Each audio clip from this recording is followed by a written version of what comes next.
Area 210, where the dreams don't fade. From the river walk nights to the Alamo shade, we rise together through the highs and the lows.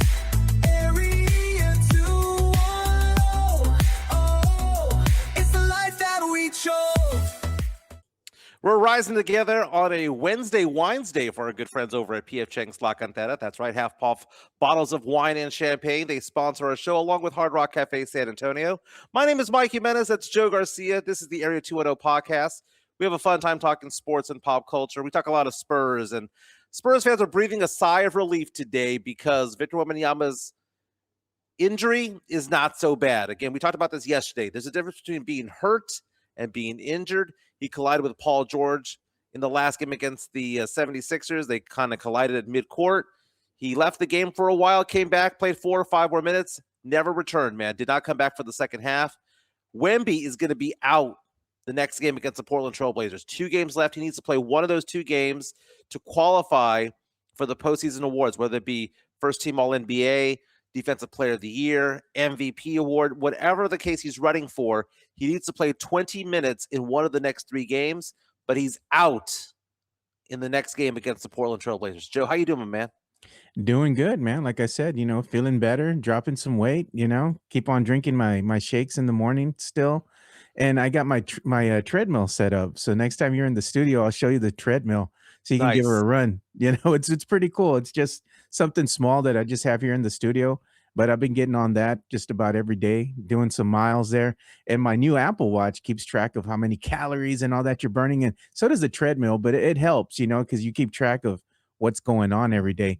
Caloric intake, all that kind of stuff, drinking more water. So all that stuff's helping, man. Feeling better. Mita, Joe, thinning out in the face. I mean, it feels good, right, Joe? Yeah. Y'all can make fun of me all y'all want on social media, but I have thinned out some myself over the past couple of years. I am about 2 pounds away from my lowest again. It's a roller coaster, man. The elevator doesn't go all the way down, right? It kind of goes like the stock market. It just goes up and down, up and down, up and down, up and down. But as long as the trend line is lower, that's a good thing.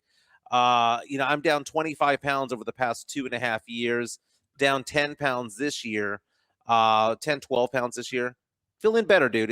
And I have to lose. I want to lose 5 more pounds before Chica and I go on our honeymoon to Europe, right? Because it's going to be a lot of walking, a lot of climbing. We're going to be swimming all over the place. We have a cruise that we're going on. We're going from Italy to Spain to France. We're going to have a fantastic time out there. Hopefully the Spurs are in the NBA Finals at that time because that's around the time of the NBA Finals there in June.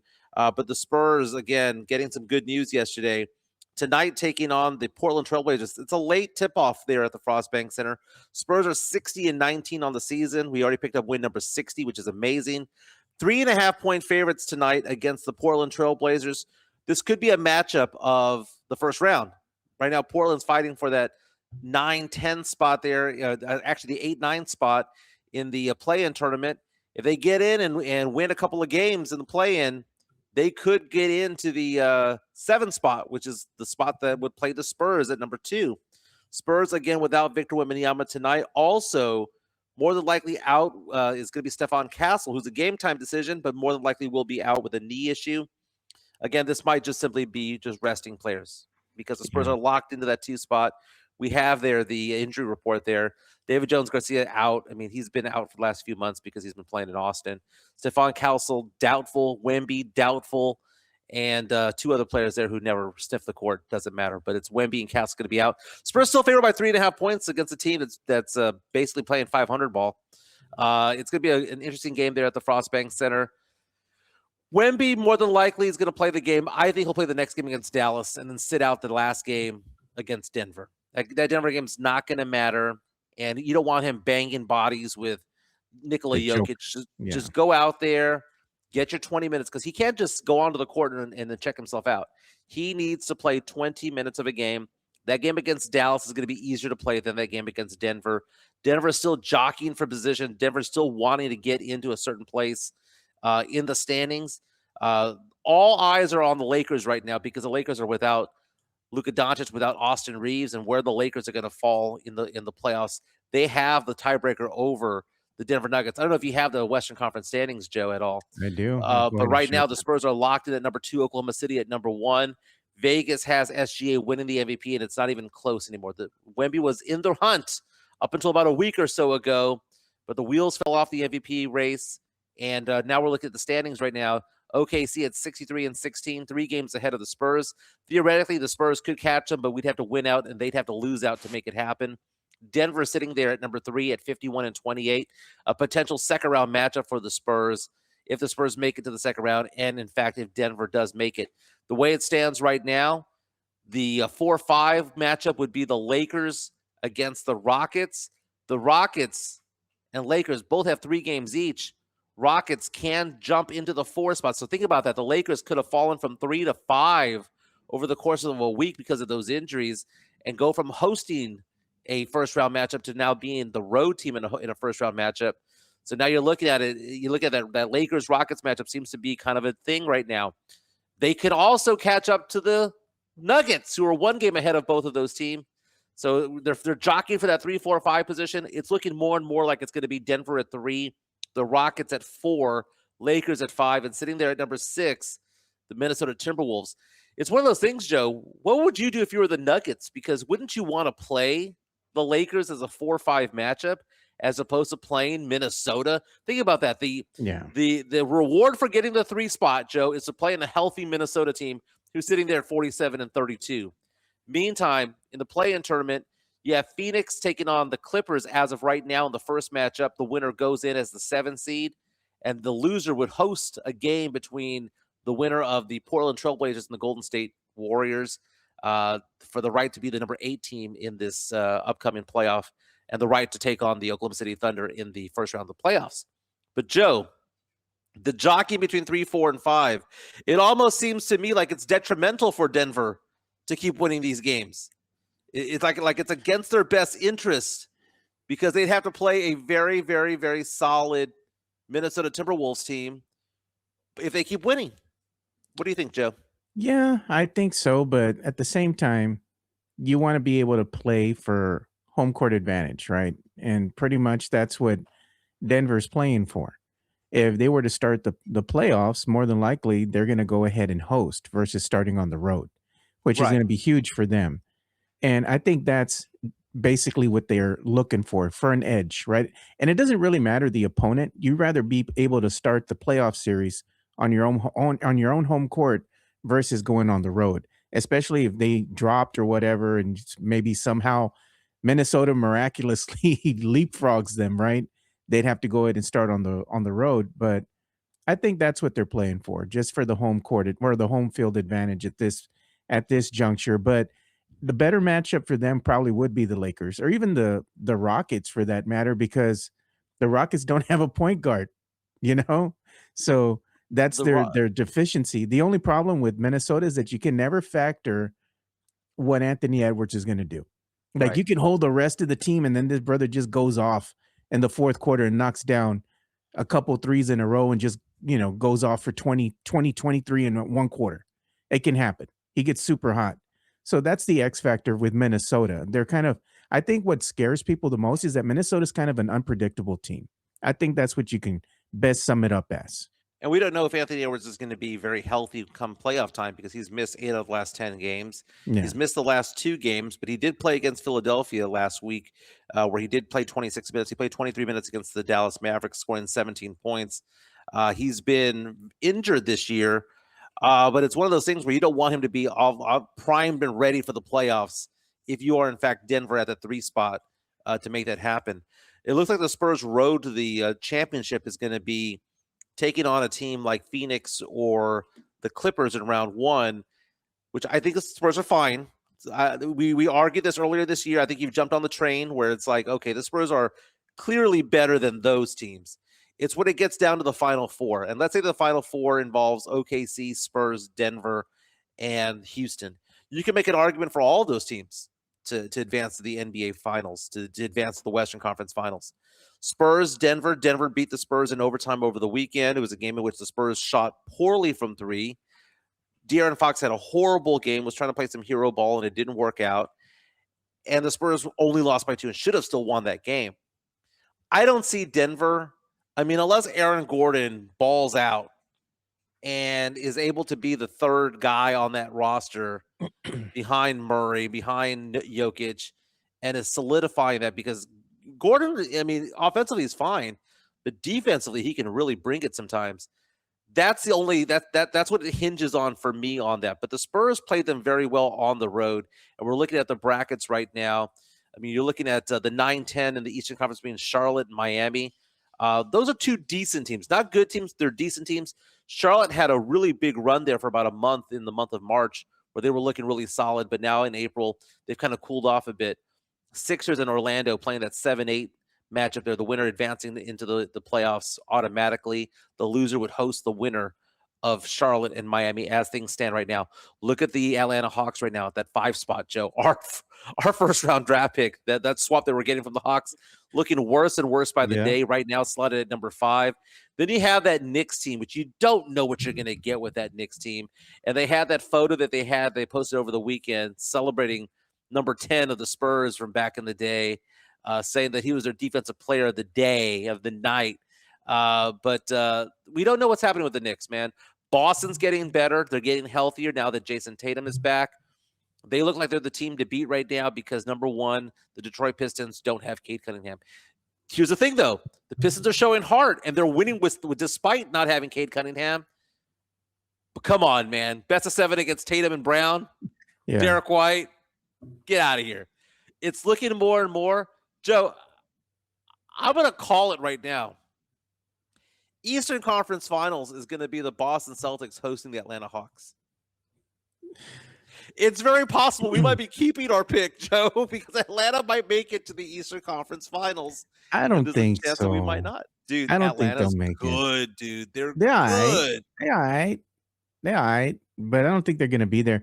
I think what's going to happen, too, is Detroit's going to get exposed and they're going to get knocked out early. I fully expect to see the Knicks and maybe the Celtics at the end. Who in the Celtics again? The Knicks and the Celtics. Well, they're on the same bracket though as it stands right now. So on the other side, that's what I'm saying. The other side of the bracket, the bracket that the Celtics are on is hard. Look at the Hawks. Do you think? Let me ask you this: do you think the Hawks can get past Cleveland?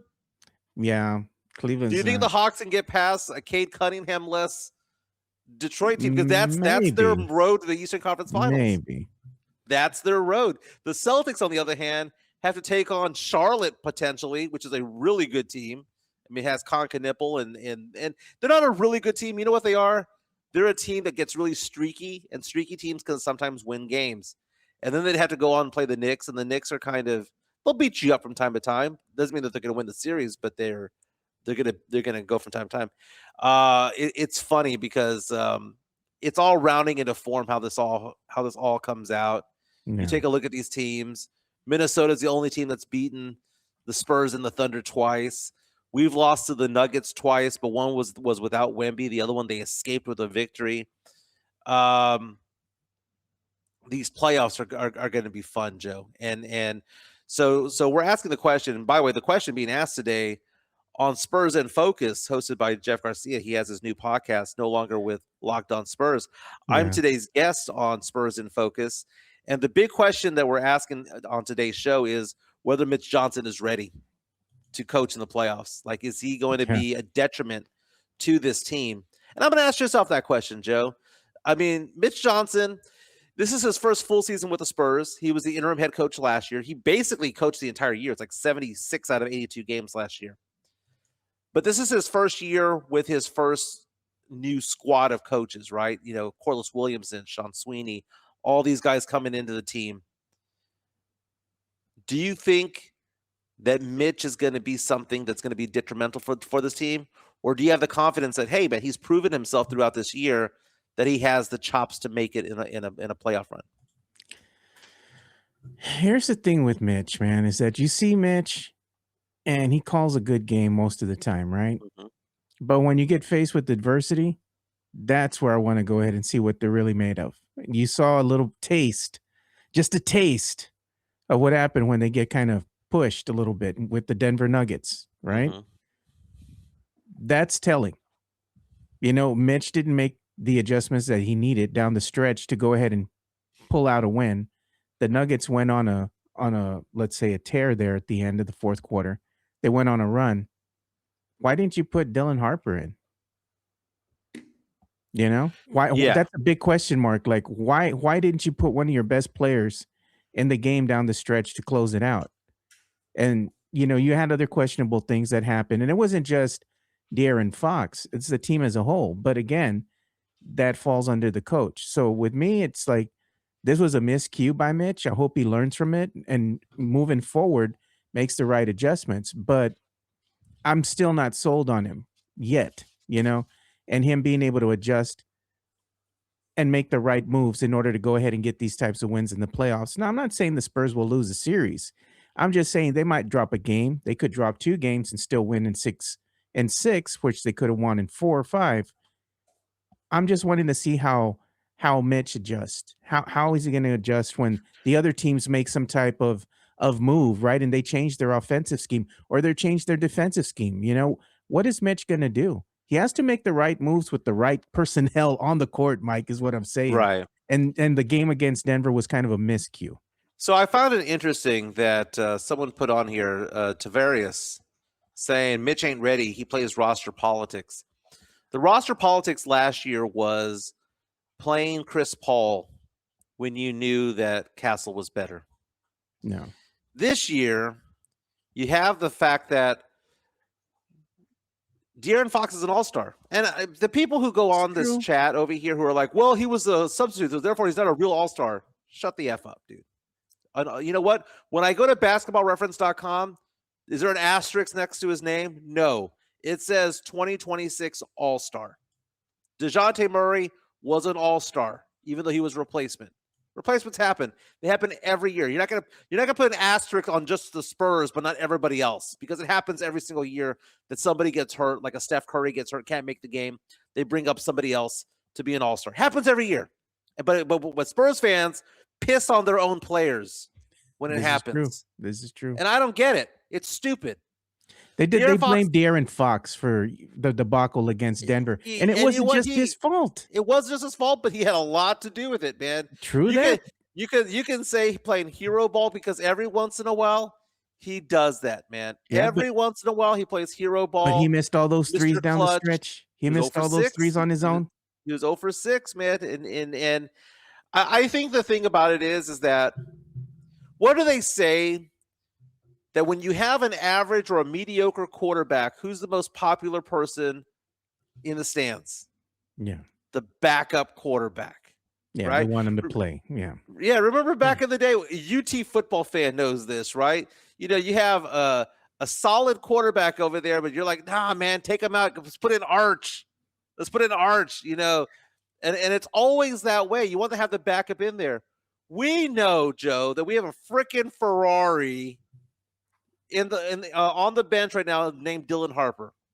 Dirk Nowitzki, Dallas Mavericks great, NBA great, one of the top 20, 30 players of all time. Came out over the weekend on Amazon saying that Dylan Harper is already the best finisher at the rim in the NBA.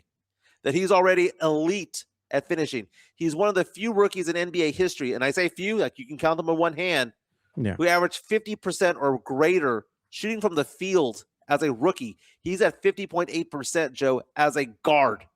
That is ridiculous, okay? That is ridiculous as far as efficiency and his three-point shots getting better. He was one of the best shooters in the month of March from 3. Everybody knows this, Joe. When they announced the awards for All-NBA Rookie First Team and All-NBA Rookie Second Team, he's going to be on the second-team roster. Because we know Cooper Flag, Con Knipple, VJ Edgecombe are going to be in the on the 3 because they're going to be on first team because they have all the usage, right? If he played for Detroit, I'm sorry, not Detroit. If he played for Philadelphia, for example, if this person drafted Knipple or Edgecombe first or second rather than the draft, Harper would be averaging 20 and 8 on another team. But he is basically our 7th man. Keldon's the 6th man. Harper's the 7th man on this team. But everybody knows, everybody who watches basketball knows that guy is the truth. That guy is going to be not only an all-star, but a perennial all-star at some point. Everybody knows it. Spurs fans are starting to realize that. And when De'Aaron Fox struggles, where do they go? Just go to Harper, baby. Just go to Harper. Why is he making $50 million? Why is Harper making 10? You know, what's going on here? We don't understand the logic. And I get it as a Spurs fan. Is that politics, Joe, to say, hey, man, we got to pay our Fox is our highest paid player. We can't go to Harper yet. Harper's just a rookie, especially in the playoffs, Joe, because we've seen De'Aaron Fox ball out in the playoffs before. He almost took out the Warriors one year. He and Barnes. Is that playoff politics, Joe? I don't know if it's playoff politics. I think what they're just trying to do is trying to appease, right? They're trying to appease their player that takes most of the money from the roster, right? Their highest paid player. They're trying to go ahead and keep things copacetic. But at the end of the day, it's not that. It's like that Nacho Libre saying, right? I want to win. You know, Yeah. You want to win, and sometimes you have to ruffle feathers because if your main guy's not firing in all cylinders and he's having an off night, maybe the rook can get you the dub, man. What does it matter as long as you come away with the win? You know, and sometimes it's an injury that makes it happen. We saw that with the Cowboys when Tony Romo went down. Did he ever get his job back? No, they said, here's a clipboard and here's a microphone for the future. It's now Dak's team. And maybe that'll happen to Fox. Maybe Fox will get hurt next season or the season after. And then they're like, well, it's Harper's team now. Yeah, they send Tony Romo off the way they do all the racehorses, man. They sent him to the glue factory, bro. Yeah, but they didn't even tell him that they were sending him to the glue factory. They told them they were going to take him a bath. Yeah, get in the truck. Get in the truck. Get in the truck. Old Yeller that thing, man. Yeah.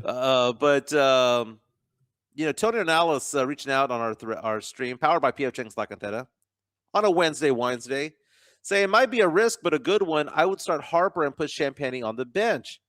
Tony, I criticize you a lot for your take sometimes, but this was actually a take that I had a long time ago. So thank you for digesting my take and spitting it back out. No, just playing. This was a question. This is something that I said back in like November. No. I said that's actually a lineup that might work very well in the playoffs. Should the Spurs tinker with the lineups in this manner, right? Because we know that we're going to go from having, we're playing 10 players, 11 players in a game. It's now going to shrink down to 8 or 9. We're not going to see Carter Bryant in the playoffs, man. Carter Bryant ain't going to play. Kelly Olynyk ain't going to play. Carter Bryant might get 5 minutes, to go get a defensive stop at some point in the game. But he's not going to get that 15 to 18-minute run that he was getting in the regular season. When Wemby's off the court, who's on the court? Luke Cornett, right? They're strings that are connected to each other, and one's on the bench, one's playing, right? They go back and forth. They're never on the team. French vanilla does not exist. The same thing goes for Harper, Fox, and Castle, right? 48 minutes in a game. If you combine their minutes, it's 96, dude. You know why? Because they're not on the court at the same time very, very often, if at all. And the question becomes, would it be better for them to be out there?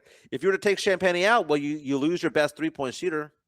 You're arguably the best three-point shooter. I mean, I know Vassell and Keldon are up there with when it comes to percentage this year.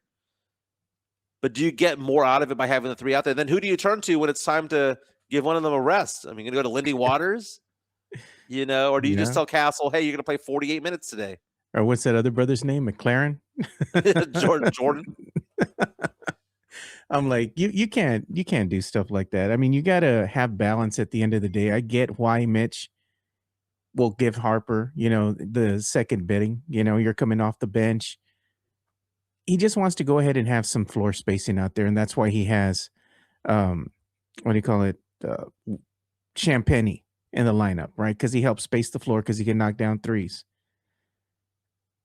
But if you have everybody all and bunched up together, and you have Harper, right? You have Castle, you have Wemby out there on the court, and you're just like, you just got a nice, sleek Corvette out there, ready to just tear down the highway at a high speed, because that's what's going to happen, right?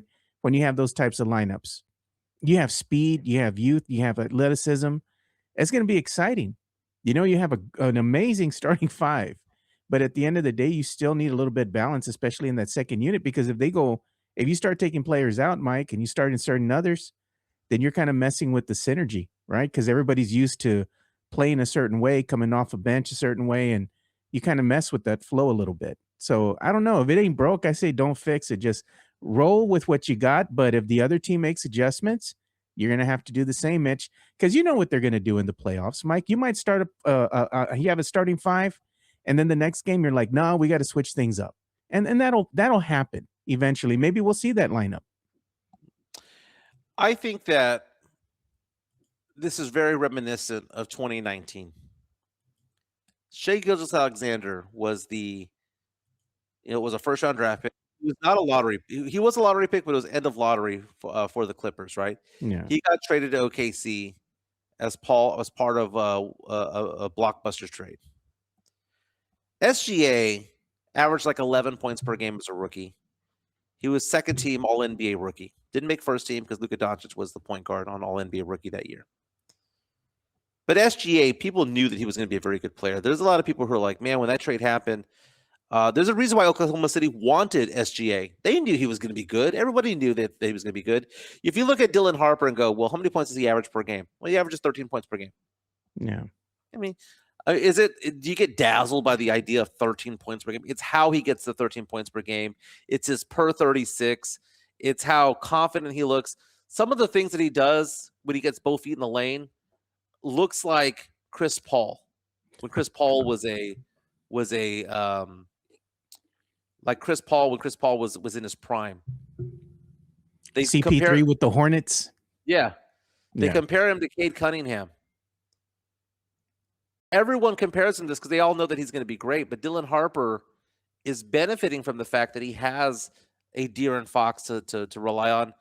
And maybe I bet you 3, 4, 5 years from now, when Castle makes his first All-Star team, we're going to look back and he's going to say, the reason why I'm here is because Chris Paul was there my rookie year.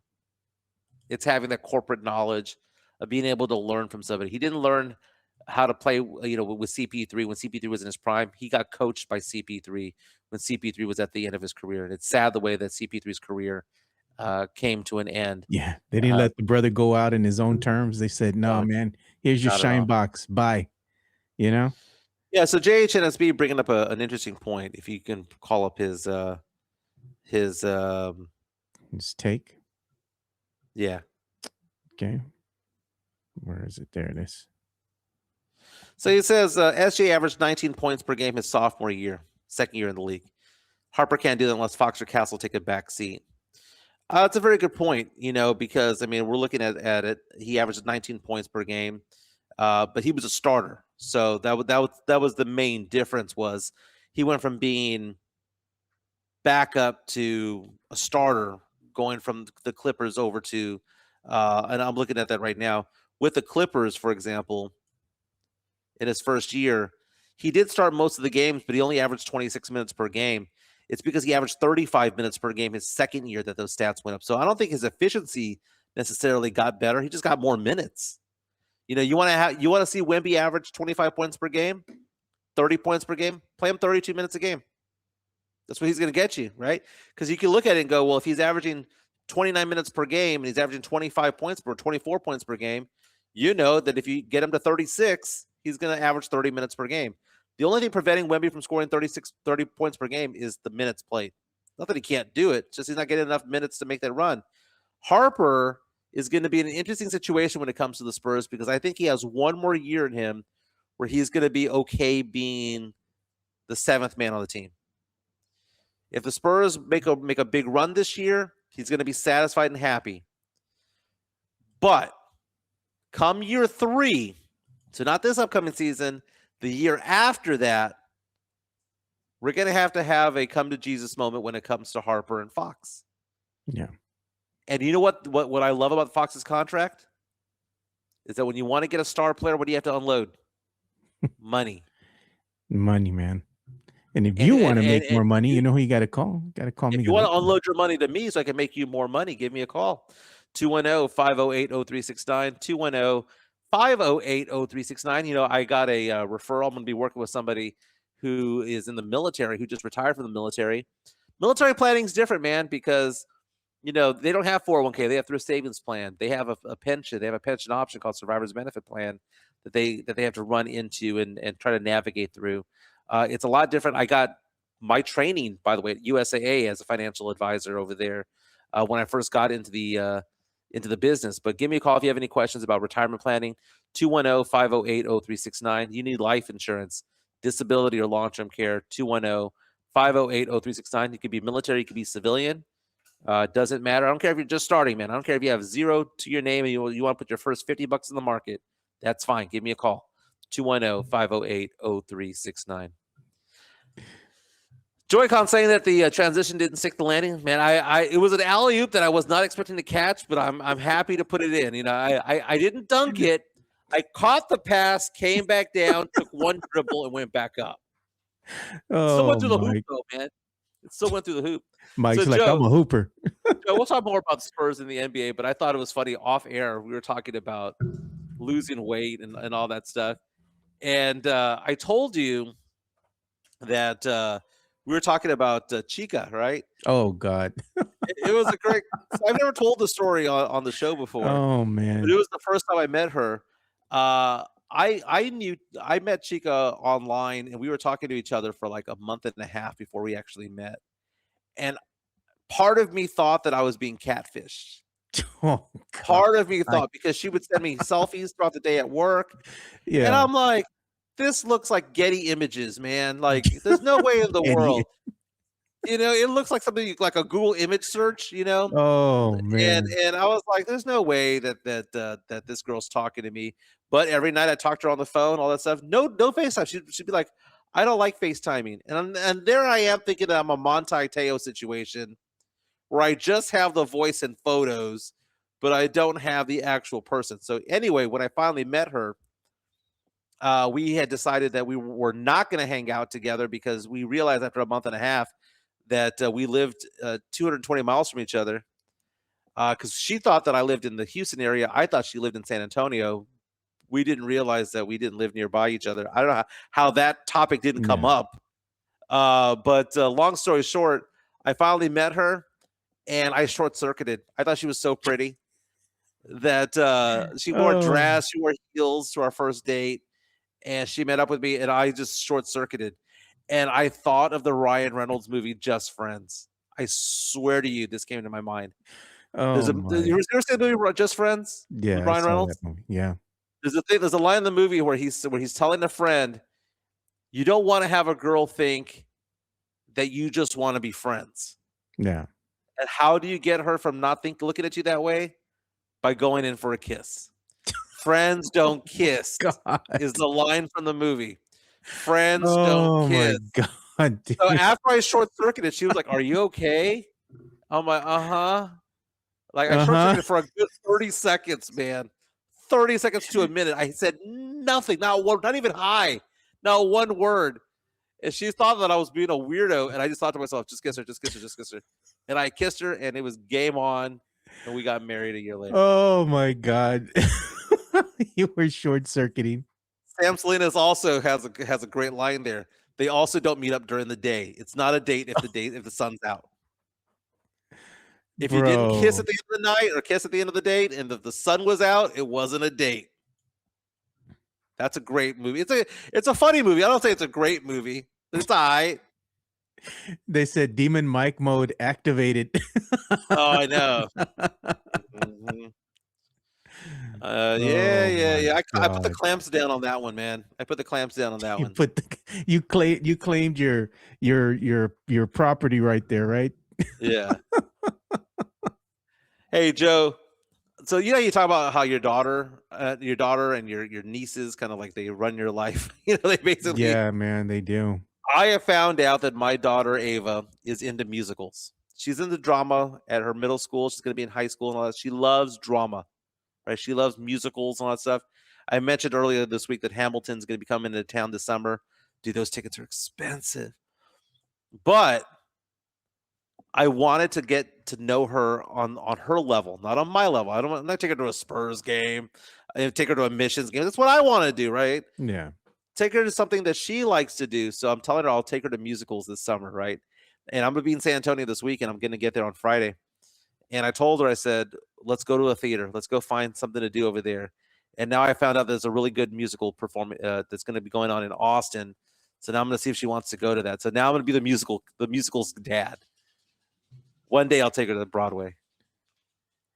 That's funny. That is funny, dude. Oh yeah, are we gonna have a sponsor for Tall Tale Time? Because is that a Tall Tale? Do you think I short circuited? You know what?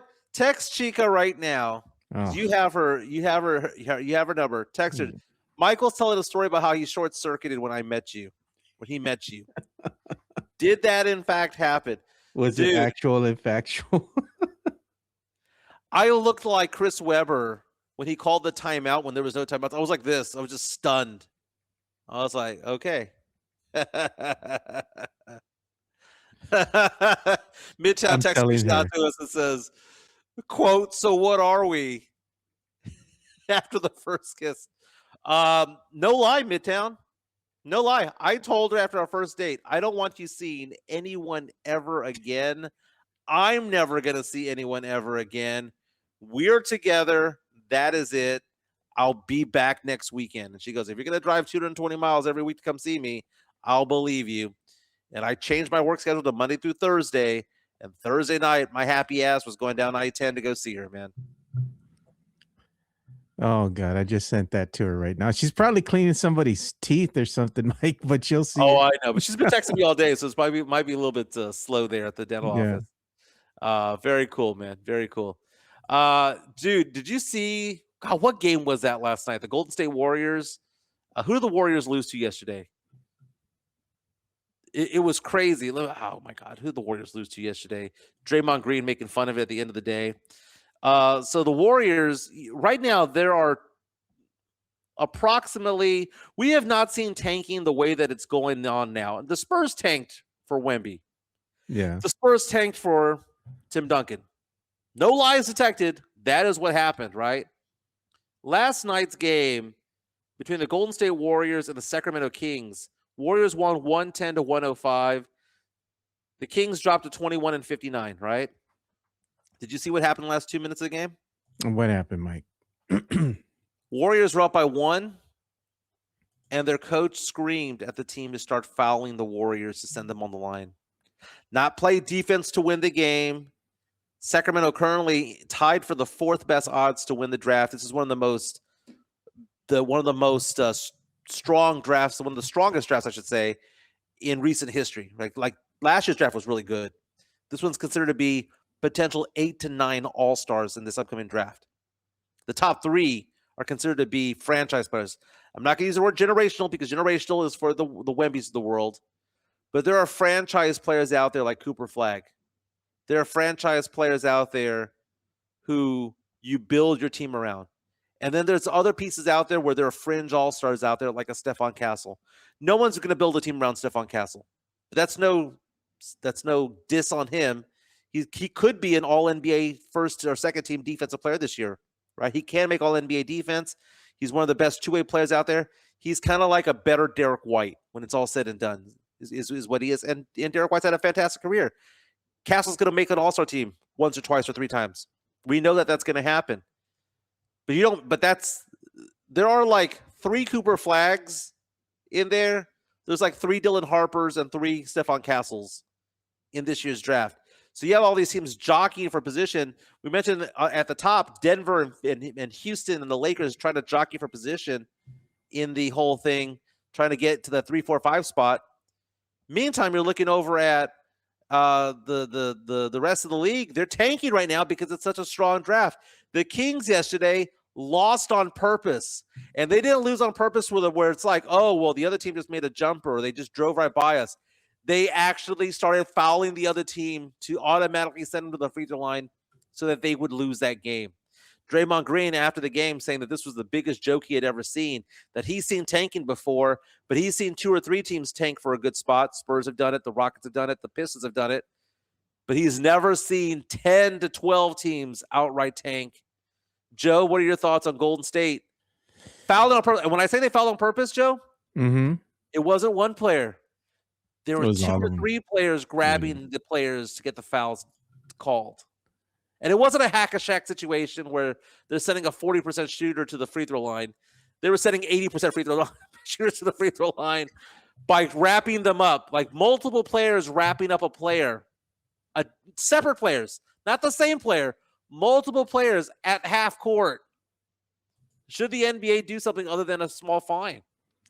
They got to do something. They got to hit these teams for where it really hurts, right? Maybe that's picks, or they're going to be ineligible to draft, in the first round. They get a lower pick or something like that.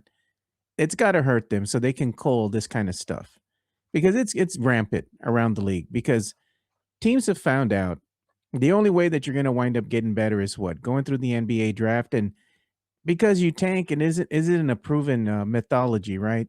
You're just putting your name in the hat. It doesn't mean that you're going to get guaranteed to get that number one pick, but you're guaranteed to at least maybe get into the top 10, something like that, right? But it's just it cheapens the game, because at the end of the day, what are you doing, man? You're wasting the fans' time. Is what it is. Fans I just want to go out. retweeted it, by the way. I retweeted it, by the way, if you want to look at it while you Yeah, continue to talk. so basically you're wasting the fans' time, because the fans, they get behind the team. They want to see their team actually be competitive. And if you have an actual, let's say, roster out there on the court, they can actually produce a lot better than what they're being told, because they're actively tanking. It kind of cheapens things, and it's disappointing to the fan base, because you could actually see how good is this team that we have right now. Are they good enough to get into the play-in? Are they good enough to get into maybe the playoffs? You don't really know, because, we got to tank. We want to tank because we need one more guy. That's stupid. That's dumb. I mean, I understand the desire when there's a Wemby out there. The Spurs Yeah. fell into that trap before. I understand that. But there's no consensus as to who's the overall pick. Is it Peterson? Is it DeBansta? Is it Kingston Flemings? I mean, it's kind of like beauty's in the eye of the beholder. If you had, you could have a situation where the top 3 teams in the draft upcoming. By the way, look at that. By the way, this is courtesy of FanDuel. Did they make it? Listen to the sound that there's what they're saying here. It's start from the beginning. Interesting. So it's a foul, and it's a Sacramento timeout. The Warriors are shooting free throws regardless. It's the 5th foul on the But go to the very beginning of this play. Look at this. It's a 1-point game. And the team that the Kings in purple are winning. They're screaming. The coach is, you could hear the coach say, foul them, foul them, foul them. Let's see if we can hear him. Advantage here. Kings are making it tough. You hear that? Foul. Okay, this isn't the tanking that Pop did, where Pop had a 6'9" clown wearing the number 10 jersey playing point guard when he had no business playing point guard. Now that was a tank, right? Yeah. We're experimenting. You can plausible deniability when it comes to it all. This right here, you have the coach screaming to foul a guard who can shoot free throws when you're up 1. Steve Kerr there is looking at this, by the way, all courtesy of FanDuel. Steve Kerr's looking around going, what the hell is this?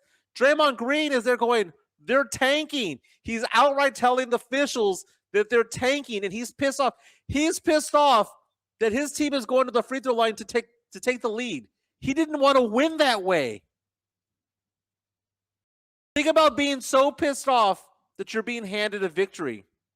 Draymond Green pointed out the obvious of, this isn't the NBA. We're not supposed to be doing this. And I'm looking at it right now, Joe. The worst teams in the NBA right now. Washington has lost 9 out of 10. Indiana's lost 7 out of 10. Brooklyn's lost 7 out of 10. The Utah Jazz have lost 10 in a row. Memphis has lost 9 out of 10. Sacramento's lost 7 out of 10. Dallas has lost 8 out of 10. New Orleans has lost 8 out of 10. Chicago's lost 8 out of 10. Milwaukee's lost 7 out of 10. Dude, no one's trying to win. The bottom 10 teams are all trying to out-lose each other. And yesterday was a situation in which you verbally heard it, Joe. Yeah, you did. Foul. Again, it wasn't a shack situation. Man. No. They didn't get the upper hand by fouling. Okay, Seth Curry was the one who was sent to the line, right? So it wasn't Steph Curry, right? Someone look up Seth Curry's free throw percentages. It's pretty high, dude. He's pretty good. Seth Curry, he's a legit player. I mean, he's nowhere near the level of his brother, right? But for a career free throw shooting, and I don't have my glasses on yet, he's a career 86% shooter, 90% this year. 90% shooter this year, 86 for his career. They were like, go foul that guy. We're up by 1 with 2 minutes to go. Stupid. Oh my God. They should have some type of penalty, man. It's just gotten ridiculous, man. The league needs to do something about it. Big Sean PD saying New Orleans ain't tanking, they just tanking. Man, they traded their first round draft pick to get Derek Queen, who I like. Derek Queen out of Maryland, man. They got Derek Queen like number 13 in the draft last year. Yeah. But they gave up their first round draft pick to go get him, which is stupid because that pick now belongs to Atlanta and is, if all things went to form, is going to be the number 8 pick in the draft. Yeah. So that's why Atlanta doesn't care about the swap with the Spurs. They got New Orleans pick. New Orleans traded 2 first round draft picks to get Derek Queen, like not realizing that the 2026 NBA draft was going to be the strongest in 20 years. That is the worst executive of the year award right there. The Razzie, if you will, of NBA executives. But you know what's not a Razzie? The opposite of Razzie is brilliance, right? It's that fine food over at P.F. Chang's La Cantera. Today is half off bottles of champagne and wine. It's Wednesday, half off. Yeah. What we call it? Wednesday over at P.F. Chang's La Cantera. Sean Cantera, who, by the way, is one of the big wigs over there, just sent us a incoming super chat. Money talk. Here comes the money. Thanks for the $4.99 super chat, Sean. Says hit that like button. Paid for it. Very nice. And when we come back, we're going to talk some pop culture because one of the ESPN personalities got busted yesterday. And let's just say it's not a good thing. We'll talk about it on the other side. P.F. Chang's La Cantera, San Antonio's premier destination for dinner, date night, or happy hour. Enjoy one of their signature dishes, such as the Singapore street noodles, sesame chicken, or Chang spicy chicken, or their infamous Chang's chicken lettuce wraps, which are delicious, by the way. You can enjoy all this while you're dining in an Asian-inspired atmosphere. And make sure to enjoy the new outdoor patio and try some of P.F. Chang's signature cocktails and drinks during happy hour, Monday through Friday from 3 to 6 p.m. P.F. Chang's La Cantera is a proud sponsor of the Area 210 podcast. They are a proud sponsor of this show. They power our chat, so whenever you're taking part in the chat, it's because P.F. Chang's makes it so. They have their $8.99 cocktail collection still on sale for a limited time right now. I've tried 5 of the 8 now. 3 of them I still have not tried yet because I'm afraid of that Long Island iced tea. Back in the day, Long Island was my go-to. You know, you want to get a little tipsy before going to the club. There you go. P.F. Chang's like that. You can get your Long Island. You can also get your martinis. There's the lychee martini, the lemon drop martini. Got the jade margarita. Got the mule. Lots that you can choose from over there. Take your girl over there to P.F. Chang's La Cantera. Get that Asian cuisine. Get that steak, Joe, that peppered steak. Oh yeah, the black. It's called the black. Was it the black fillet pepper steak or fillet? That's what it is. The black pepper fillet. Very, very, very good. Joe, you know, I was reading on page 6.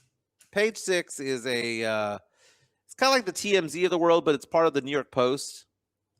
And I don't know if you saw the photos, Joe.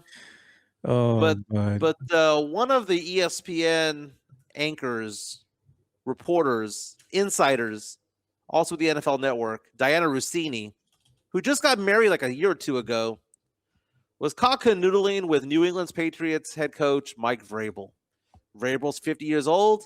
Diana Rossini is 43.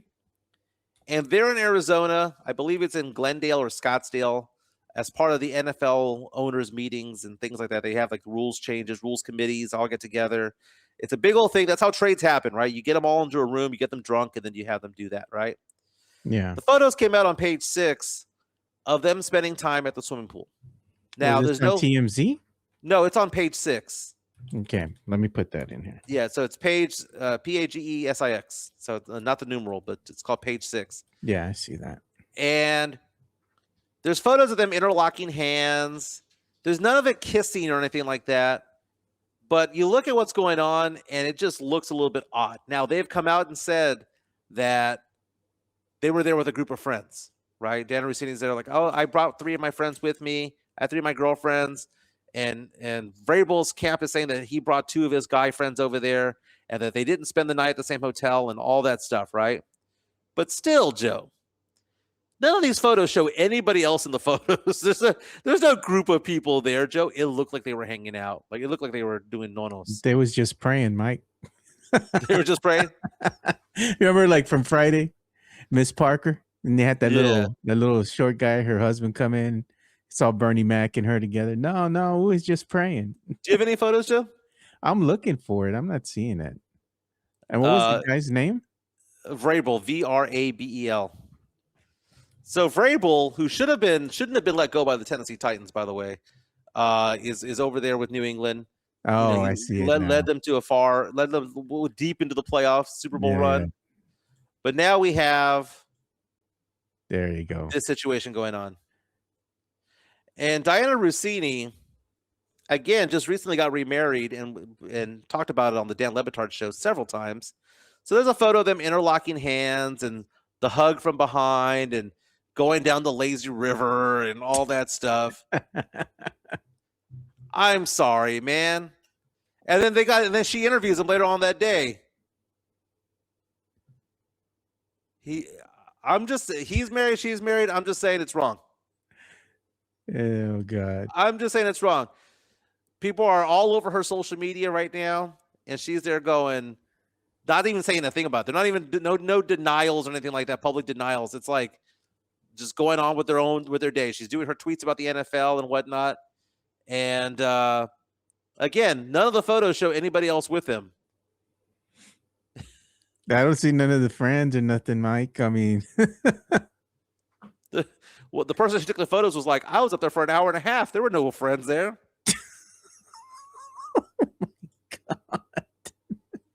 she's a cochina, a thick 6.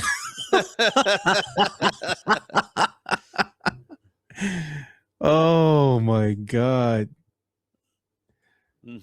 Alex Noriega Nonos. Look at, they said Jeff is streaming at the same time the Area 210 is. He says direct competition. I'm like, no, bro, it's all good, man. Oh, Myra's here. She said the party is here. About time, Myra. Oh my God. So what is she? The party don't start till I walk in. This is all shit. It's this thing. Shout out to Kay Adams, a real professional. Joy-Con says. Jeff still, I mean, Area 210. Remember when she was flirting with Sham Shania, like live on Kay Adams? Yeah, bro. She was going at him hard. She was making him blush. Oh, I know. And Kay is like 10, 15 years older than her. Yeah. Which is funny because, like, you know, the whole thing about like hooking up with an older woman is kind of a newer phenomenon. It's probably the last 25 years. We blame the movie American Pie, right? Because that whole scene there where he's pointing at Stifler's mom, going, "She's a MILF, man." Like it coined the term. Yeah. Like before then, Joe, I don't think it was a thing. Maybe I was wrong. I mean, I see the appeal. I'm not saying that I don't. Yeah. Well, but what I'm saying is that I don't think it was that big of a deal up until that whole statement was made in that 1999 movie American Pie. Am I wrong, Joe? No, I mean, I mean, I know Dustin Hoffman was in The Graduate, right, back in the 70s. But I think that's Mrs. been a Robinson thing type of for a while, though. You know, you have the younger guy that's kind of into the older woman. It's a tale as old as time, Mike. Oh, I know, but it wasn't as like, I don't know, out there where it was in the dark, is what I'm saying, Joe. It wasn't like I'm gonna go do that in public, right? It was like, who was the one quarterback who hooked up with his mom's friend? The one who played for the Jets. Oh man, He I don't sucked so bad. We don't care. We don't care. He looked like the. He looked like he was like 18 years old, the kid. You know, he was just super bad as a quarterback. I forgot his name. That's how bad he was, Joe. We forgot his name. He was a top 3 pick in the NFL draft. Yeah. He played in the #1 media market in New York, and we don't care. Yeah, no one cares. Zach Wilson, Joy-Con, hooking us up with that. Man, Myra's funny, dude. She says, and I've seen this. This is from social media. There's this guy that's always talking about his mom because his mom spoils her grandchildren, which are his kids. And he's like, "You never did that for us, mom, when we were younger." And Myra, and this is the mom saying, she says, "You can't compete where you don't compare." And Myra says, "These young guys love older women." Facts, man. They do. Just telling And you. Chica gets people try to roll up on her, and they're in their Younger mid-20s. guys, right? Yeah. And she has a son that's 25, and she goes, "I have a son your age," and she thinks that that's going to repel them. I'm like, that actually revs the engines. And she goes, "I don't get it." She's like, "That just seems creepy." I'm like, "It's creepy to you, not to them." And what do you tell Sam Mike? You Salinas say, "No, you get away from her." said, "No, want to know in Fiesta fights." Sam Salinas says it all changed when 50-year-olds look less like the Golden Girls.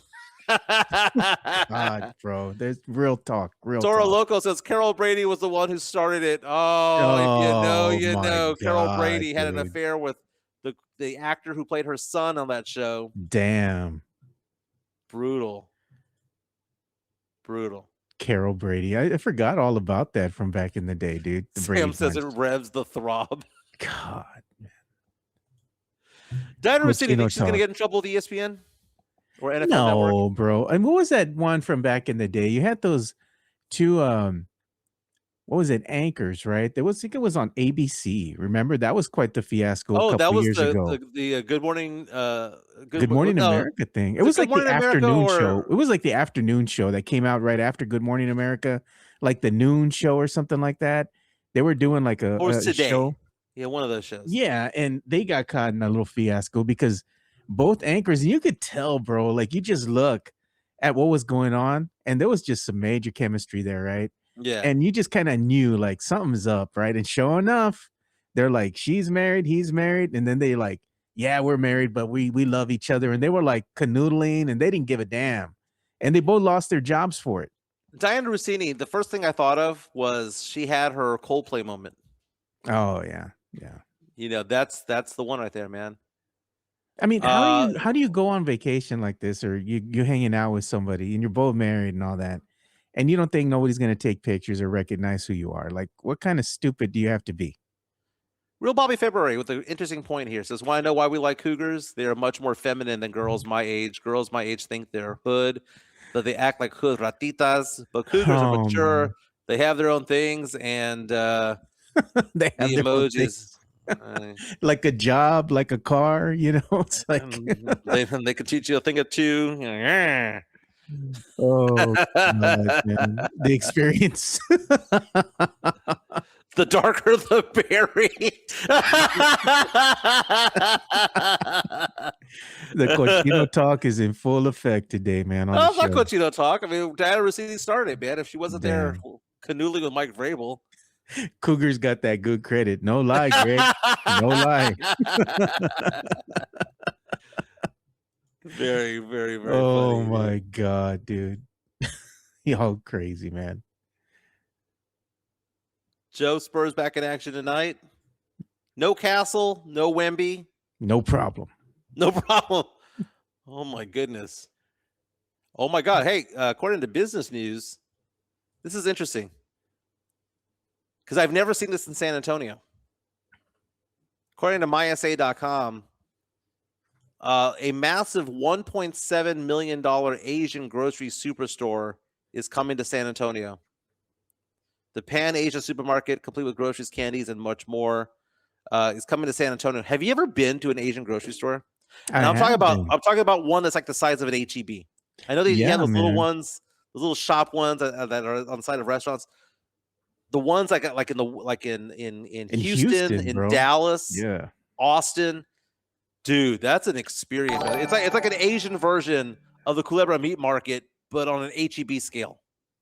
Yeah, man, they're huge. You can see. I saw one the other day when I was coming back from Florida, and I had to go through Houston again, and you could see just a huge Asian market right off the side of the highway.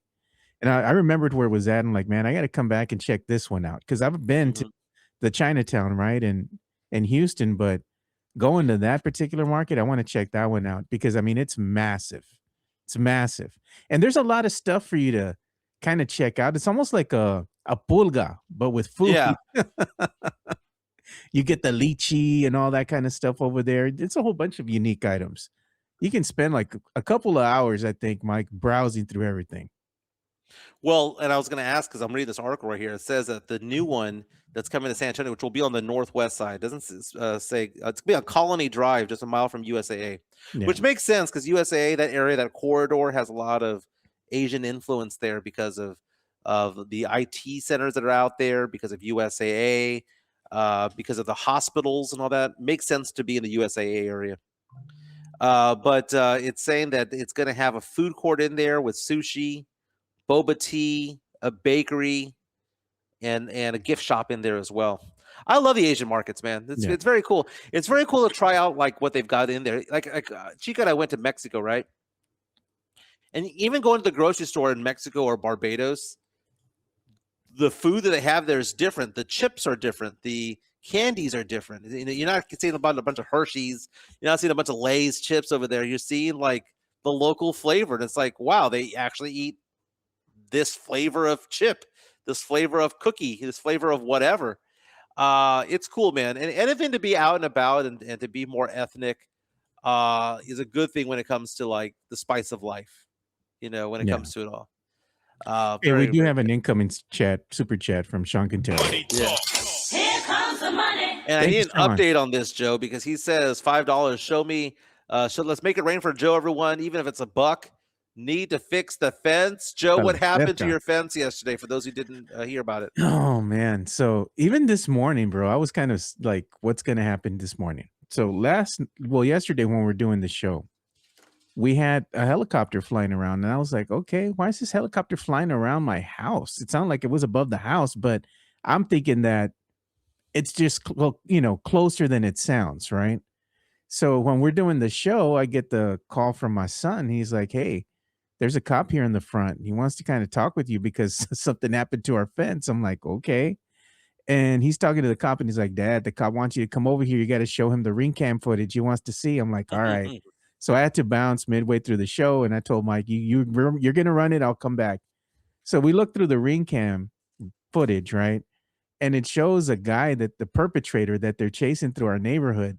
Somehow he jumped the fence, right, to our backyard and goes through the backyard and busts through the side of the fence to get to the front of the house, proceeds to run through my fence, goes through my front yard, goes across the street, and then jumps the neighbor's fence across the street from me. So I had to show the cop, and the cop's like, okay, perpetrator's wearing purple shorts and a black shirt, and you see the helicopter flying over the neighbor's house. Like, it's kind of high up, and nonetheless, the helicopter's circling, they're looking for him. I don't know if they found the dude. They probably did, but now, was he in your backyard? I mean, that's basically what he did. Basically, he jumped the fence and ran through my backyard, busted through the fence so he could proceed to get to the front and then go across the street, jump the neighbor's fence, and God knows where he went after that. I don't know if he was hiding out over there or he jumped another fence, went through the ditch. Who knows where the dude winded up? I don't know.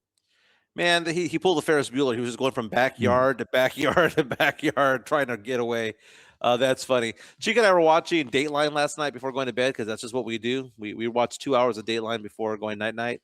Yeah. And this guy answers the door on this Dateline episode. He's being, you have the police, what's it called? The body cam footage. And he shows up. He answers the door shirtless. If you're answering the door shirtless, you're guilty of something, in my opinion. Joe, just slap the cuffs on him. It's him, your officer. Who answers the door shirtless, Joe? Okay, that's all. That's worse than having no undershirt with a Spurs jersey. Just saying. Yeah, Myra missed the show yesterday, right? So I was talking with her yesterday and I was telling her what happened. She's cracking up because I sent her the video, right? I sent her the video and she's looking at it and she's like, I'm dead. She says, that's ghetto. And I'm like, that's Puro Exit 7, like San Antonio, where we roll. It's like, you can't make this stuff up, man. Like it happened during the context of the show. But you're right, Mike. Like, who answers the door, like, no shirt? At least you have dudes putting on a wife beater or something, you know? Something. I'm just like, it's life in the hood, bro. This is what happens. Spudo Exit 7 was in full effect yesterday, dude. And it's funny because my house is situated between Marbach, right? So we have Marbach on one side of us, and then on the other side, we have Petrenko, which just is a nicer version of Marbach, right? And right smack in the middle, in between, like the sandwich, is my subdivision. It's just a weird little place to be, man, because you get Spudo Exit 7, but then just around the corner, you have a nicer version of Marbach Road. I take some, because I lived off of Petrenko. You know, Lloyd Benson back in the day said about one of the vice presidential candidates. Yeah. I knew John F. Kennedy. You know John F. Kennedy. I know Marbach. I know Petrenko. Marbach is no Petrenko. Come on. Petrenko is not a better version of Marbach, It is big time. right? It's a lot better. I mean, I'm not saying that it's like leaps and bounds better. No, it's But just there's no better. comparison between the two. Like you can No. walk up and down Petrenko and not feel like you're going to get shot, even though the next exit over is exit 7. Hey, the Masters are going to kick off tomorrow. They're at Augusta, Georgia. Do you care about the Masters at all, Joe? No, not really, dude. I mean, like back in the day when Tiger was playing, like in his prime, Yeah. it was much watched TV. Like to get amped up to watch John Rahm and Rory McIlroy try to defend his title. I'll get into it on Sunday. Saturday and Sunday, I'll get into it. It's good nap TV. But unless there's like something really big happening, like lefty Phil Mickelson making a run, or one of the old timers coming out of nowhere, one of the 70-year-old golfers, the Lee Trevino's of the world are going to go out there and start making some noise. I really don't care. Like I don't care about John Rahm. I don't care about the live golfers. I don't care about any of that. It's just like there's no star in there for me to get excited about. I'm not going to get excited about Scotty Scheffler. He's great. I'll watch it on Sunday, I guess, but I'm not going to be here all hot and bothered over the golfing at a racist establishment at Augusta National. Sorry. Yeah. Sorry, I don't want to watch plantation golf. Look at Puro Pinche Sports. Shout out to them for watching. He says, Marbach is Brownsville. Petrenko is El Paso. Oh, my God. You know what I really do miss? Remember you were talking about Asian markets and all that kind of stuff? Yeah. The best Asian food that we had here in San Antonio was at the H-E-B here on Marbach, dude. And that's the one thing that I really do miss about that location. The H-E-B on Marketplace, also on Bandera, was the same Chinese restaurant. They also had on the south side.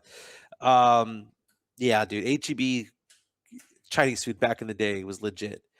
I look at Toro Loco says, Pope John Paul blessed Petrenko. You know what? There's some facts behind that because if you look when you go to Stevens, right, high school, and you go through the back entrance by the I think it's a football field. So if you go through that back entrance and you're going through where they have the football field, there's a plaque that they have as you're entering the school, and it says this is to commemorate that Pope John Paul II had like a sermon there. He was preaching there. Remember that from a long time ago when he came to San Antonio and the Pope Mobile and all that? That was the area that he preached at, and they had like a stage and everything, and all these people came and congregated. Yeah. Yeah, the stage got ruined because the night before the sermon he was going to give out there, and people came from all over the world to watch John Paul II speak. The heavens came down and said, "Man, this stage is not needed." They blew it into oblivion, man. They just blew it into bits, like a bomb went off in there. Yeah. And then he came back, and Alex is bringing up the point. It was 1987. Says celebrated in front of 300,000 people. And that area is now Stevens High School and SeaWorld. Yeah. Well, I think at the time they were going to build SeaWorld where Stevens High School was, but something happened and then they kind of switched places. Now they have SeaWorld built to where it's at and Stevens High School's where it's at now. Let's give some love to our other sponsor, Hard Rock Cafe San Antonio. Does a fantastic job. They hosted our event for our 500th episode. We're now closer to 600 than 500. We just keep going. We just keep chugging along. Let's give some love to our good friends over at Hard Rock Cafe San Antonio. The Hard Rock Cafe, San Antonio is Riverwalk dining at its best. With great scenic views along with its amazing collection of rock memorabilia, there is something for everyone. Enjoy happy hour weekdays from 3 p.m. to 6 p.m. with $8 and $10 appetizers, $5 domestic drafts, and $6 craft import drafts at the bar only. Try some of the Hard Rock Cafe's legendary steak burgers, or my personal favorite, such as the grilled salmon or baby back ribs. Make sure to visit the third level and enjoy the DJ as you take in the city skyline. The Hard Rock Cafe is a proud sponsor of the Area 210 podcast. All right, so shout out to Hard Rock Cafe San Antonio. Thank you all for supporting what we do. And if y'all are looking for a place to go in San Antonio that's near the Riverwalk, situated near the Riverwalk, why don't you go and check out the Hard Rock Cafe San Antonio and look at all the memorabilia that they got there. Check that out. It's always been a great place to us to go ahead and host events. We look forward to hosting our next event, which is going to be the NFL Draft Party. That's going to be coming up. I believe that's going to be April the 25th. So we're going to make a flyer and we'll go ahead and start promoting that. Hopefully y'all can join us for the NFL Draft Party that's going to be upcoming, because that's going to be fun. And we're probably going to hand out more giveaways, probably have some more swag bags and all that for you guys, just as we did as the other event, the 500th episode watch party. So we'll look forward to entertaining you guys again and hanging out, taking pictures, and meeting the gente. It'd be great to see a lot of you guys over there again. So we hope that you come out and support us at our next event over at the Hard Rock Cafe. Sorry about that, Joe, but my computer was about to crap out on me. I didn't realize my charger was not on, and they gave me the message saying they had 2%, so I had to run off during the commercial. Man, I'm out of breath. Yeah, you were. Run upstairs to go get the charger. I said, what were you doing? Were you doing that? What is it? You have the Surface, right? The Windows Surface tablet? Yeah. Yeah, so I was down to 2% when it came to it all. Joe? Oh, shoot. What did I do here? All right. Everyone's talking about Parappa County Fair. Joe, were you a Parappa County Fair guy? Yeah, I went to Parappa County Fair back in the day. I mean, it wasn't like it was the castle, Malibu Castle or anything like that. But I mean, it had its own appeal. They had the little go-kart on the outside that they wanted to kind of mimic what they were doing over there. It was all right. I mean, it was Marbach nice for the time, Mike. Dude, it was so much better than Malibu Castle. No, It Malibu was Castle epic, still man. had that allure. The nasty, dirty water, bro, when you're in the bumper Yeah, boats. I mean, it was ghetto, dude. I mean, I love the castle. Don't get me wrong. I Yeah. love the castle. It was a great, great place, but it was ghetto. It really was. It was just like, you'd get like diseases from that water that they had in the bumper boats.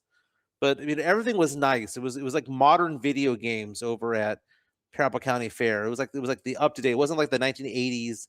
You weren't playing Donkey Kong like you were playing over at You're playing the Malibu more Castle. modern games. You're playing modern games, right? They were like the Atari 2600, and over here was like Sega Genesis, right? And then Nintendo back in the day. Yeah. It was a great place to work, man. I worked there for like 2 or 3 summers. Dude, everybody who worked there stole. Everybody who stole. The only person who didn't steal was me. Guess who was the one who got fired for quote unquote accusation of stealing? You. Me. The one who didn't steal was the one who got fired for quote unquote accusations about stealing. God. Stupid. You got fired on your day off? No, I didn't, man. I ended up working over at Target right down the way on Bandera and 410. Yeah. Was a cashier, and I used to go get all the carts and bring them up. Dude, I was in the best shape of my life. The best doing those carts arcade, up. the best arcade that I've ever been to, and this was weird, man. This happened one time when I was I think it was my junior year in high school, when I was over in West Campus. And I was I was in like this graphic arts club, print shop and whatnot, right? That I had joined. That was my elective that I would go to in the morning at South San, right? Mm-hmm. So we had won this competition where we had to go and compete, right? On a state level. So they paid for us to go to Corpus Christi, like for a couple of days. It was almost a week. Like I missed a whole week of school because I was doing something for school, a competition for school. So we had like this whole presentation we gave. We had to put together this big old binder and all this other stuff that we made, graphic arts and all this kind of stuff that we're competing in. And we went through this. Our teacher at the time, he's like, "Oh yeah, man, we're gonna take you out to this really cool arcade that's here located in I forgot what area, Corpus." It was amazing, dude. They had like this huge racetrack, and I remember all of us, we were teens at the time. We're getting in these cars, these little go-karts, dude, and we just tore those suckers up.